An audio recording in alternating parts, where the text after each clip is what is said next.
Hello guys, welcome back. This is Sakshi. तो आज मैं बात करने वाली हूँ 2024 में रिलीज हुई एक साउथ कोरियन सीरीज की जिसका नाम है द बीक्विथिड। ये एक मिस्ट्री थ्रिलर टेलीविजन सीरीज है जो कि आपको काफी पसंद आने वाली है। तो वीडियो को बिल्कुल लास्ट तक देखिएगा। बिना किसी देरी के चलते हैं सीधा वीडियो की तरफ। तो कहानी की शुरुआत होती है एक बूढ़े आदमी से। सब कुछ नॉर्मल लगता है लेकिन अचानक उनकी तबीयत खराब हो जाती है। उसके मुंह से झाग निकलने लगता है और कुछ ही पलों में वो मर जाता है। सीन कट होता है और अब हम मिलते हैं यून सोहा से, एक स्मार्ट सी लड़की जो लेक्चरर है यूनिवर्सिटी में। तभी उसके पास पुलिस का फोन आता है। फोन पे बोला जाता है कि आपके अंकल यून म्यूंगल की डेथ हो गई है, प्लीज तुरंत पुलिस स्टेशन आइए। सोहा कंफ्यूज होती है। वो क्लियरली कहती है कि मैं उन्हें जानती तक नहीं, ना कभी हमारा कोई रिश्ता रहा था, तो मैं क्यों ही आऊँ। पर पुलिस वाले कहते हैं उनका और कोई रिश्तेदार नहीं है, सिर्फ आप ही हैं, तो आपको आना होगा। इधर पुलिस जब अंकल के डेथ की इन्वेस्टिगेशन करती है तो उनके बगल में से एक शराब की बोतल मिलती है जिसमें मिला होता है थैलियम, जो कि एक स्लो पॉइजन है जो धीरे धीरे मार देता है इंसान को। अब केस में एंट्री होती है इंस्पेक्टर संगजुन की। वो अंकल के बंद घर का इन्वेस्टिगेशन करता है। तभी एक ओल्ड लेडी आती है, पड़ोस वाली। वो पूछती है कि आप यहाँ पर क्या कर रहे हैं। इंस्पेक्टर उससे पूछता है कि यहाँ पर कोई और रहता है क्या। लेडी कहती है म्यूंगल का एक बड़ा भाई था पर वो पागल था और शायद अब जिंदा नहीं है। सीन शिफ्ट होता है। यून सोहा अपने हस्बैंड के साथ पुलिस स्टेशन आती है। वो क्लियरली बोलती है कि मैं इस डेड बॉडी से कोई लेना देना नहीं रखना चाहती। पर तभी पुलिस वाले कैजुअली बोलते हैं कि ठीक है जाइए, जो प्रॉपर्टी उनसे मिली है वो हम ट्रस्ट को दे देंगे। प्रॉपर्टी ये सुनते ही सोहा रुक जाती है। वो पूछती है कि क्या मिला है हमें। पुलिस बोलती है कि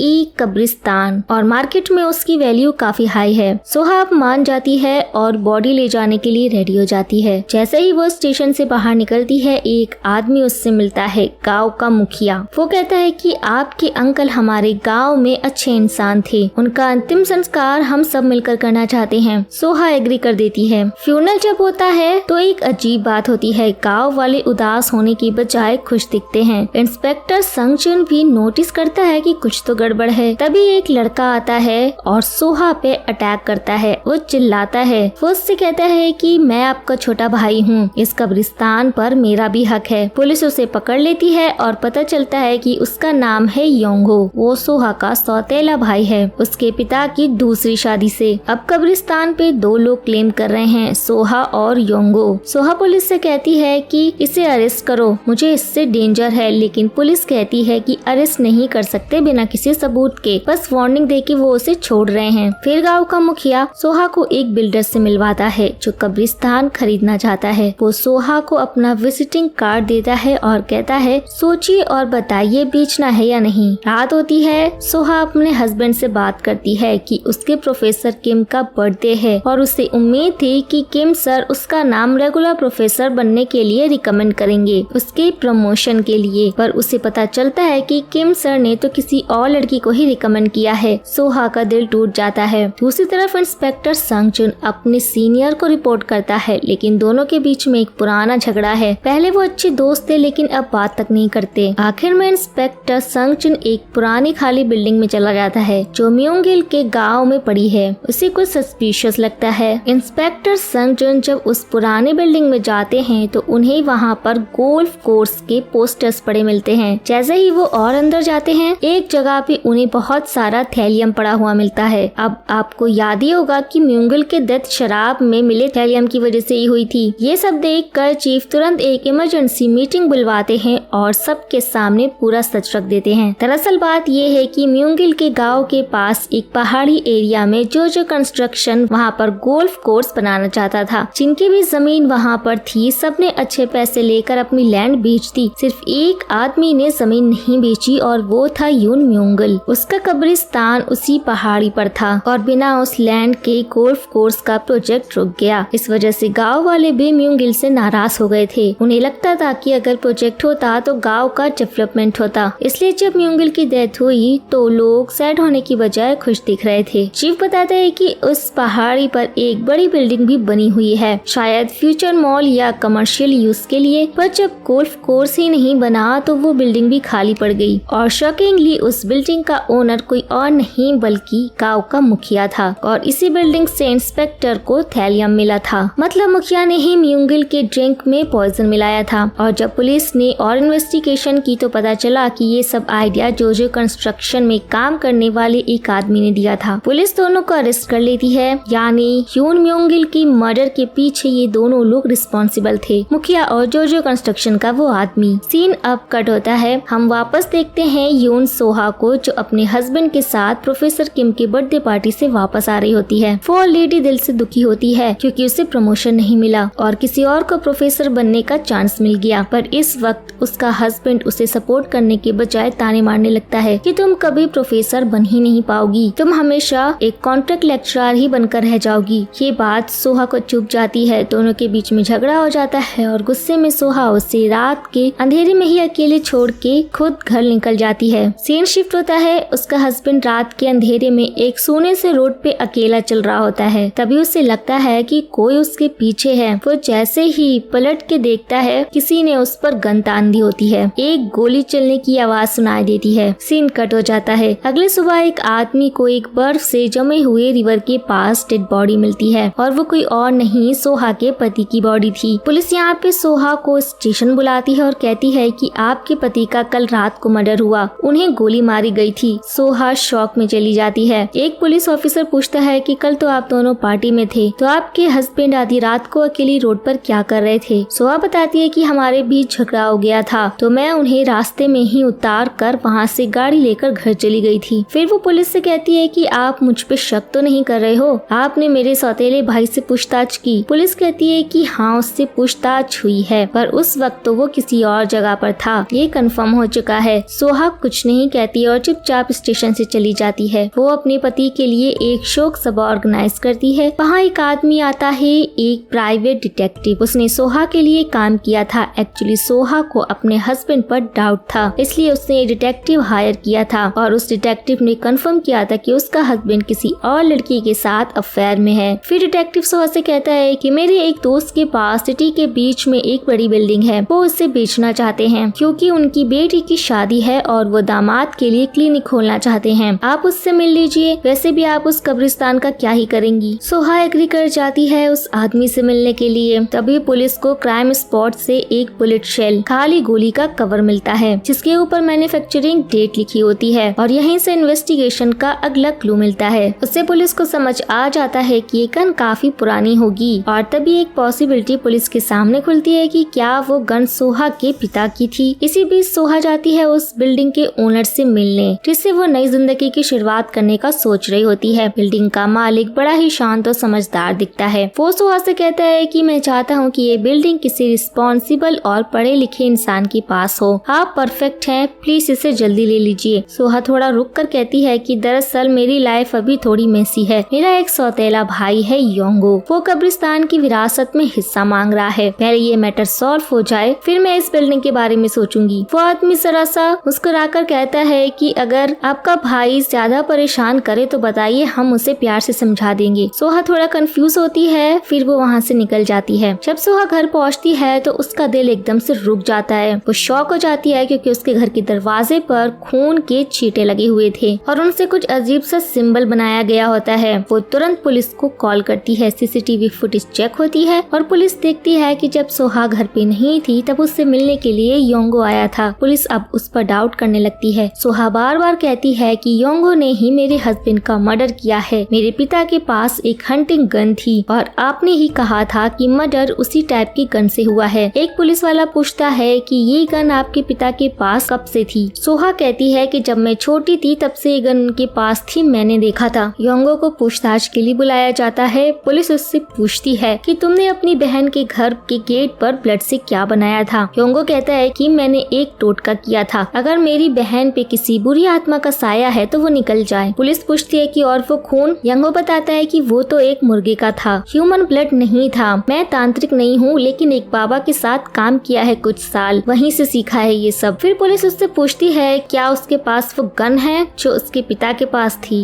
योंगो चुप रहता है और कहता है कि मुझे इसके बारे में कुछ नहीं पता। पुलिस के पास उस वक्त कोई स्ट्रॉन्ग एविडेंस नहीं होता तो वो उसे छोड़ देते हैं। वापस सोहा मिलती है अपने प्राइवेट डिटेक्टिव से और वो कहती है कि मुझे 100% 100% यकीन है कि योंगो ने ही मेरे पति का खून किया है, पर पुलिस कुछ नहीं कर रही और आप ही अब कुछ कर सकते हैं। डिटेक्टिव कहता है कि अगर गन उसके पास है तो वही सबसे बड़ा सबूत होगा, मैं उसके घर जाकर के ढूंढता हूँ। अब रात हो जाती है और डिटेक्टिव चुपके से योंगो के घर में घुस जाता है। तलाशी के दौरान उसे कुछ कपड़े मिलते हैं जिन पे खून के दाग होते हैं। वो तुरंत उनकी फोटो ले लेता है। फिर एक फोटो एल्बम मिलता है, उसमें से एक पुरानी फोटो निकाल करके वो अपने पास रख लेता है, पर हमें दिखाया नहीं जाता कि उस फोटो में क्या था। जैसा ही वो घर से निकलता है और अपनी कार के पास पहुंचता है, एक गोली चलती है लेकिन वो बच जाता है। वो भागता है पर दूसरी गोली उसके पैर पे लग जाती है और वो गिर जाता है और तब किलर उसके पास आता है। बिना कुछ कहे वो उसके सिर पर गोली मार देता है। डिटेक्टिव की वहीं पर मौत हो जाती है। किलर उसकी लाश को घसीटता है और कार की डिक्की में डाल देता है और कार लेके वहाँ से चला जाता है। फिर हम सोहा को देखते हैं। वो डिटेक्टिव को मैसेज करके पूछती है कि आपको कोई सबूत मिला या नहीं, तो सामने से रिप्लाई आता है कि हाँ मुझे कुछ मिला है, पर मैं तुम्हें मैसेज में ये सब नहीं बता सकता। तुम एक काम करो, मैं तुम्हें एक एड्रेस भेज रहा हूँ, तुम वहाँ पर आ जाओ, हम मिल के बात करेंगे। तो डिटेक्टिव तो यहाँ पर मर चुका है, यानी कि ये सोहा को मैसेज करने वाला खुद वो खूनी ही है। फिर हम देखते हैं कि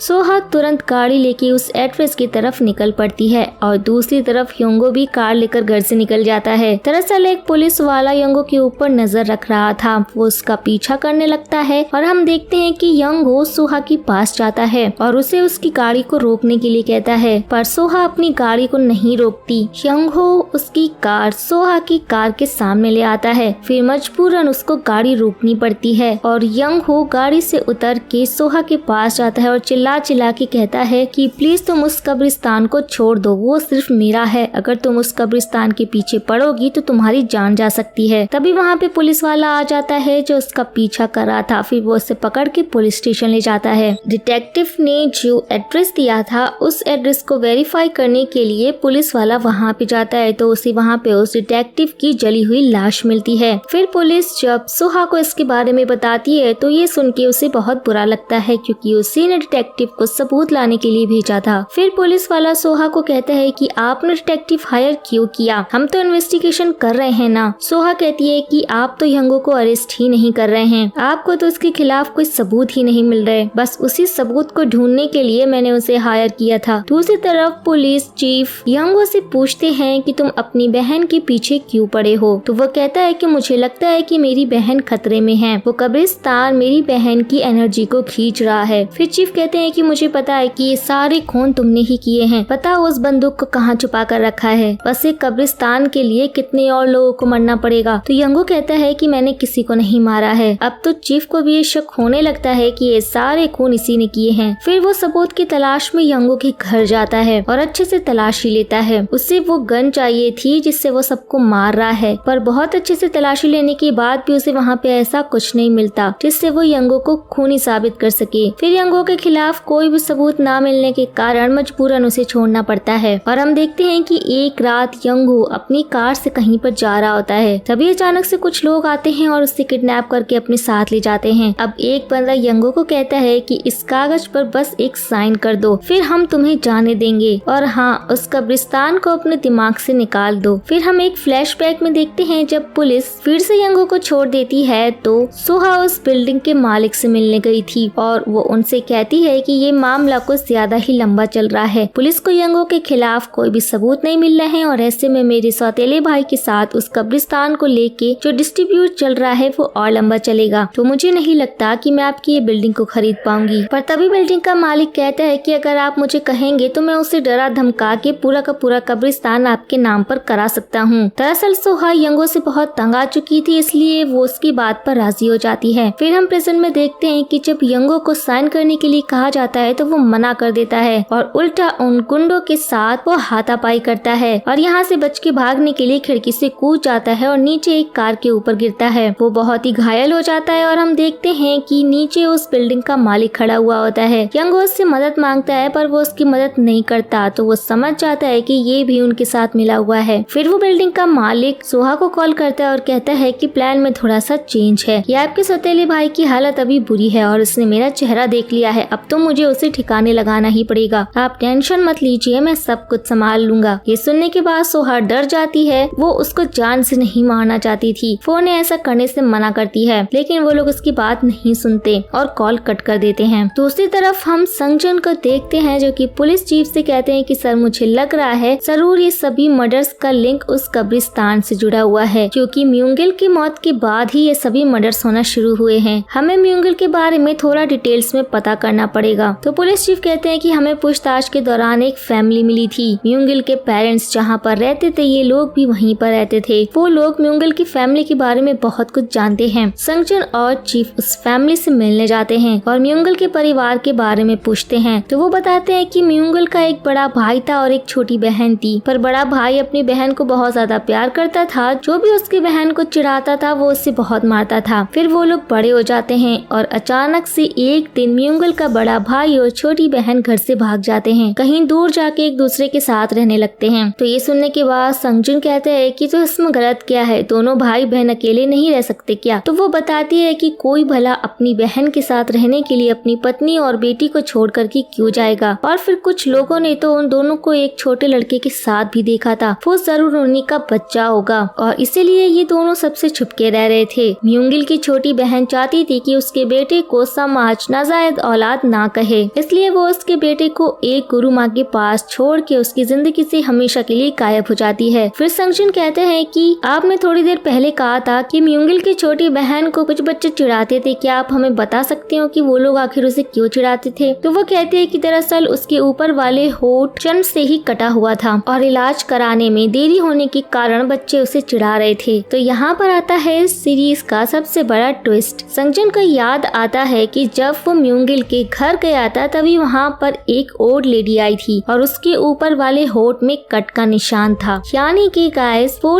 ओल्ड लेडी कोई और नहीं बल्कि यंगो की माँ है और वो अपनी पहचान छुपा के वहाँ रह रही है। दूसरी तरफ हम देखते हैं कि उस बिल्डिंग के मालिक का कॉल कट होने के बाद सोहा उनसे मिलने के लिए घर से निकल पड़ती है, पर तभी उसकी कार के नीचे कुछ अटक जाता है जिसकी वजह से कार आगे नहीं बढ़ पाती और वो उसे चेक करने के लिए कार से नीचे उतरती है। तभी वहाँ पर यंगो की माँ आ जाती है और वो उसे बेहोश करके अपने साथ ले जाती है। फिर हम देखते हैं कि सच पता चलने के बाद संगजन और पुलिस चीफ को लगता है कि ये काम यंगो की माँ ही कर सकती है। तभी संगजन को उनकी एक जूनियर का कॉल आता है जो बताता है कि सर यंगो गायब है। मतलब सीसीटीवी फुटेज में हमें ये पता चलता है कि किसी ने उसे किडनैप कर लिया है और सोहा भी गायब है। फिर संगजन कहता है कि तुरंत उस एड्रेस पे जाओ जहाँ पर वो ओल्ड लेडी रहा करती है। फिर पुलिस वाले उस एड्रेस में पहुँच जाते हैं और उस एरिया का अच्छे से तलाशी लेते हैं, पर यंगो की माँ और सोहा वहाँ पर नहीं होती। और दूसरी तरफ हम देखते हैं कि यंगो की माँ सोहा को किडनैप करके एक गुफा जैसी जगह पर ले गई होती है। जब सोहा होश में आती है तो यंगो की माँ उसे अपना परिचय देती है। वो कहती है कि मैं यंगो की माँ हूँ और तुम्हारी बुआ भी। ये सुनने के बाद सोहा शॉक हो जाती है। फिर वो कहती है कि बचपन में यंगो से मैं दूर रही ताकि उसे कोई नाजायज ना कहे। अगर उसे ये कब्रिस्तान मिल जाता तो समाज में उसे एक नया परिचय मिल जाता। मैंने तो इस चीज के लिए म्यूंगिल को भी मना लिया था, पर इससे पहले कि वो कब्रिस्तान को मेरे बेटे के नाम पर कर पाते वो मर गए। फिर तुम आ जाती हो और कब्रिस्तान मेरे बेटे को मिलना चाहिए था, उसमें हिस्सा मांगने लग जाती हो। ये सब देखकर मुझे गुस्सा आ गया, इसलिए मैंने तुम्हारे पति और डिटेक्टिव को मार डाला, क्योंकि मैं किसी भी तरीके से ये कब्रिस्तान को मेरे बेटे से अलग नहीं होने दूंगी। इसके लिए मुझे जितने भी लोगों को मारना पड़ेगा मैं सबको मार दूंगी। अब हम एक फ्लैशबैक में देखते हैं कि डिटेक्टिव जिस फोटो को एल्बम से निकाल के अपने पास रख रहा था, दरअसल उस फोटो में यंगो अपने मॉम डैड के साथ होता है। और अगर वो फोटो डिटेक्टिव सोहा को दिखा देता तो ये सच सबके सामने आ जाता कि यंगो के माता पिता सगी भाई बहन हैं। इसलिए डिटेक्टिव को मारने के बाद यंगो की माँ उस फोटो को अपने पास रख लेती है और फिर यंगो की माँ सोहा को मारने के लिए गन उठाती है। वो उसे बस मारने ही वाली होती है। तभी सोहा कहती है कि अगर तुम मुझे मार दोगी तो तुम्हारा बेटा भी मर जाएगा। दरअसल उसकी जान अभी खतरे में है। फिर सोहा उससे डिटेल में बताती है कि कैसे बिल्डिंग का मालिक उससे किडनैप करके ले गया है। ये सुनने के बाद यंगो की माँ टेंशन में आ जाती है और फिर हम देखते हैं कि यंगो की माँ सोहा से कहती है कि मेरे बेटे को उस बिल्डिंग के मालिक के चंगुल से बाहर निकालो। फिर हम देखते हैं कि सोहा उन्हें कॉल करती है। वो यंगो को छोड़ देने के लिए कहती है पर वो मना करते हैं, लेकिन सोहा उनसे कहती है कि अगर तुम उसे नहीं छोड़ोगे तो मैं पुलिस में तुम्हारे खिलाफ कंप्लेन करूंगी। वो कहता है कि अरे मैम आप इस बात को क्यों बढ़ा रहे हो, आप यहाँ आ जाओ, हम दोनों आमने सामने बैठ के बात करते हैं। फिर वो बिल्डिंग का मालिक उसको एड्रेस भेजता है। उस बिल्डिंग का मालिक यंगो यंगो को एक भट्टी में ले आया था, वो उसी भट्टी में जलाने के लिए लाया है। फिर हम देखते हैं कि संजुन सोहा को कॉल करते हैं, पर उसका मोबाइल यंगो की माँ के पास होता है तो वो कॉल पिक नहीं करती। फिर संजुन सोहा के मोबाइल को ट्रेस करने के लिए कहते हैं। दूसरी तरफ हम देखते हैं कि सोहा और योंगो की माँ उस एड्रेस पर पहुंच जाते हैं। योंगो की माँ सोहा को गाड़ी से बाहर निकालती है और फिर अपनी बंदूक से सोहा के सर पर मारती है, जिसकी वजह से सोहा यहीं पर बेहोश हो जाती है और फिर योंगो की माँ साइड में छुप जाती है। कुछ गुंडे सोहा को बेहोशी की हालत में देखते हैं और उसे अपने साथ अंदर ले जाते हैं। सोहा को इस हालत में देख के बिल्डिंग का मालिक कहता है कि निकम्मो, अगर ये इस हालत में है तो यहाँ पर ये कैसे पहुँची, जरूर इसके साथ और कोई भी यहाँ पर आया है। तभी हम देखते हैं कि योंगो की माँ अपने गन से कुछ गुंडों को मार देती है, पर लास्ट में वो पकड़ी जाती है। फिर हम देखते हैं कि सोहा और योंगो को भट्टी के अंदर डाल के बाहर से वो बंद कर देते हैं और भट्टी का टेम्परेचर बढ़ा देते हैं। फिर सोहा के मोबाइल को ट्रेस करते हुए संजुन और बाकी पुलिस यहाँ पर पहुँच जाते हैं। पुलिस को देख के सभी लोग यहाँ से भागने लगते हैं। हड़बड़ाहट में चारों तरफ आग लग जाती है, पर योंगो की माँ उसे छोड़ के नहीं जाती। उसके बेटे को जिस भट्टी में बंद किया गया है वो उसकी दीवार तोड़ने की कोशिश करती है और लास्ट में वो कामयाब हो जाती है। फिर सोहा वहाँ से बाहर निकल जाती है और योंगो की हालत बहुत बुरी थी, इसलिए सोहा उनकी मदद करती है और उसे बाहर लेकर आती है। योंगो की माँ अपने बेटे को इस हालत में देखकर रोने लगती है। फिर तभी वहाँ पे संजुल आ जाते हैं।